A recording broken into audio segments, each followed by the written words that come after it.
artwork can take many different shapes, forms, and sizes, and of course gardening is an art form all on its own. Creating beautiful outdoor spaces often change from year to year with different patterns, shapes, and colors as nature evolves and grows. Today we are visiting Elaine Nadin in her beautiful living space, and she's going to show us how to create some garden sculptures.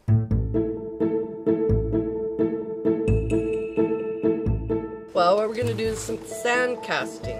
You've got options of having one that you can hang up, Right.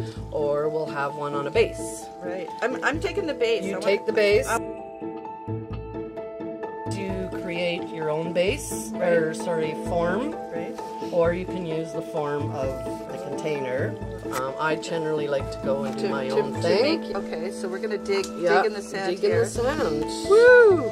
Yeah. Loving it. And you can use tools to push it around if you wish. It's also important to, make a good seal of sand, pack your sand around any of your objects in there so that the concrete doesn't swallow it up. So wherever we imprint it in the sand, it's going to be visible on one side, and then when we pour the grout, we're going to make sure we don't cover this so that you've got a light coming through.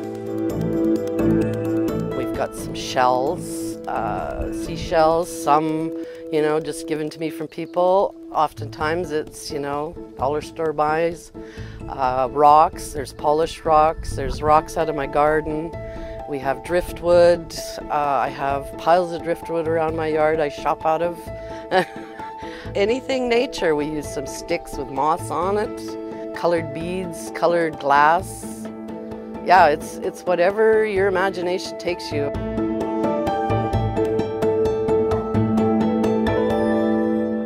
I like to use the glass, particularly when we've got a two-sided piece or a 3D piece.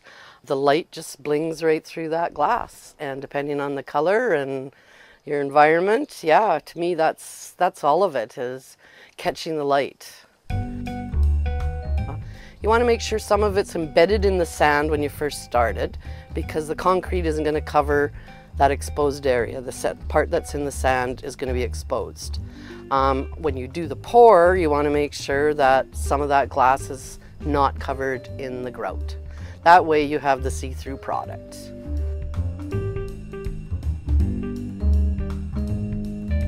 And then we just sprinkle it down? You sprinkle it in. You don't want to tap it through too hard because it won't grab onto concrete, right? Okay. Inspiration, I would have to say, came to me just mainly. I was a landscape maintenance landscape architect for 25 years. So my mindset was still there even though I retired, and it was just always something I wanted to do. You needed jewelry for your garden, and I like the bling. So that's really where it came from, is my previous career. And it just evolves. They started out to be pretty rough, and they're slowly getting to be something I'm pretty proud of. And fill those holes up. Nice. Black rock in there, blue rocks on the side there.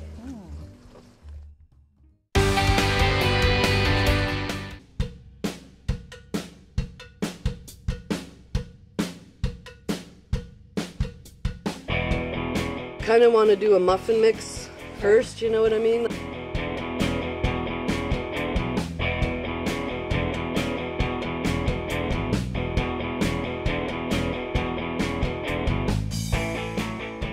Always just pour a little bit of water, get it stirred up, mixed up. You want it to start out as a crumbly sort of mixture. And then really, honestly, I just sprinkle with my fingers and slowly add water that way till I get the consistency that's either gonna be muffin batter, which is a little heavier, or a little bit more water, you get more of a pouring batter. So it's really dependent on what you want your outcome to be and how fine your image is.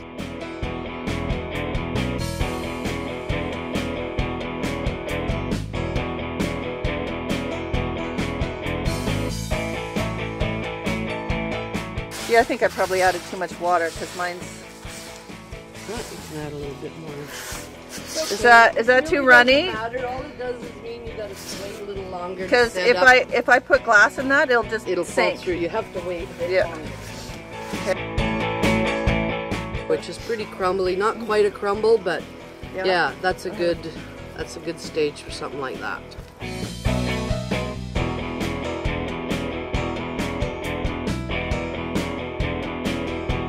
Okay, so hers clumps, mine sort of oozes, and that's what we want, is more of that.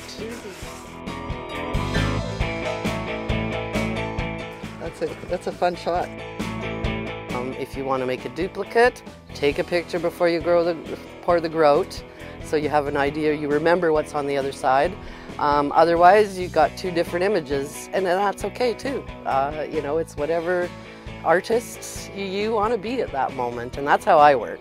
I rarely do the same thing twice. That never happens. Whether you want to hand place the grout or you want to pour it. Well, if someone's afraid of using the concrete or the grout, another option is plaster. Kids use that all the time. So even on your summer holidays, you're on a beach, stick your hand in the sand, pour some plaster in there, and you know, you've got a memory of your holiday.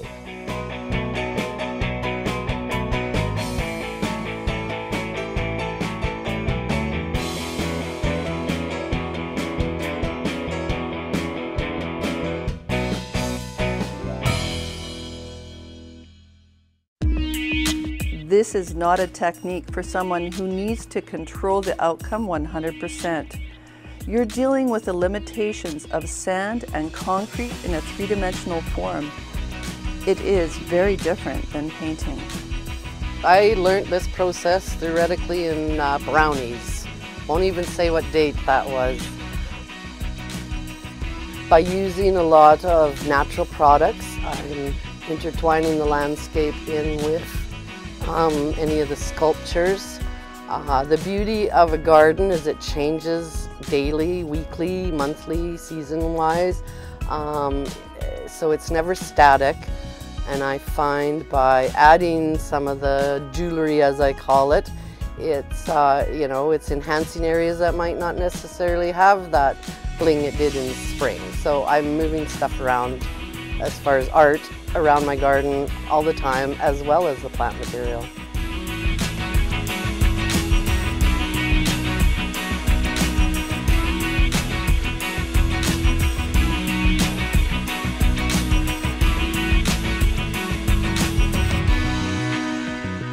Another option you can do if you don't want the glazed finish, Right?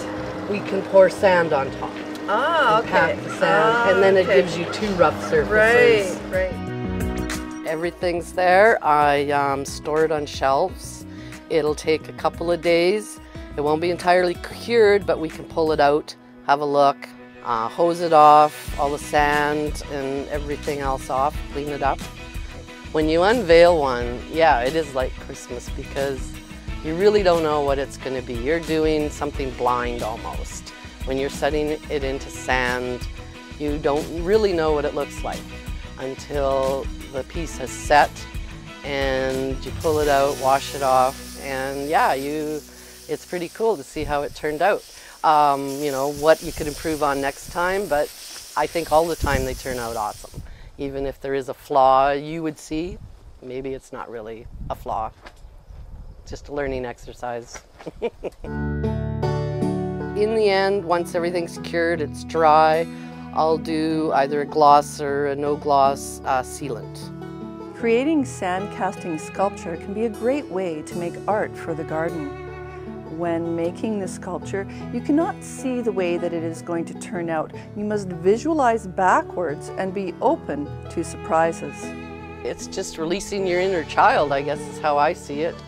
Because every one is a surprise. You're rarely going to make the same one twice.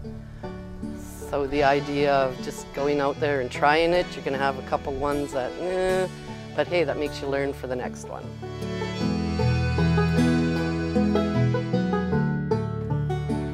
I learned a great deal about sand sculpture with Elaine. It was a wonderful experience, and she is a great teacher. Creativity exists around us all the time, and it's in nature, it's in our gardens, and why not play with it? Create some things with organic materials, and you can come up with beautiful sculptures that work with your environment. I'm Karla Pearce, and thanks for watching.